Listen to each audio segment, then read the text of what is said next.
Le porte-parole du ministère des Affaires étrangères iranien Nasser Kanani a déclaré que le pôle occidental avait déployé un maximum d'efforts dans le soutien à ce qu'il a qualifié, je cite, de fauteurs de troubles, dans l'objectif de déstabiliser l'État iranien.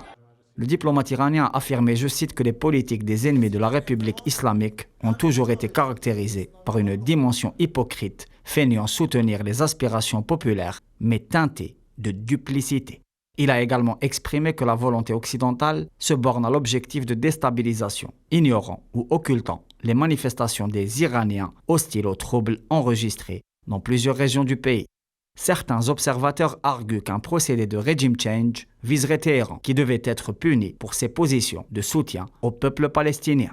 Nasser Kanani, pour sa part, a également exprimé, visant les mêmes partis, je cite, qu'il serait plus avisé pour ceux qui veulent se solidariser avec le peuple iranien d'opérer une levée du blocus économique plutôt que d'arborer des slogans mensongers.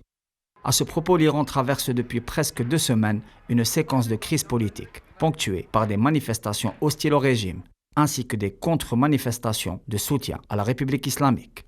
Cette séquence survient dans une conjoncture marquée par une montée sans précédent des tensions en Asie centrale, à la veille de la finalisation annoncée d'un accord sur le nucléaire qui permettrait à l'Iran de revenir sur la scène internationale avec à la clé une levée partielle ou totale des sanctions économiques imposées à ce pays. Le Qatar joue un rôle important dans ce sens.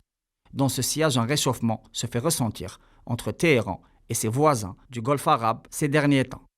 Si les pourparlers avec l'Arabie saoudite sous médiation irakienne sont en bon état d'avancement, les relations avec le Koweït et les Émirats arabes unis ont été récemment normalisées.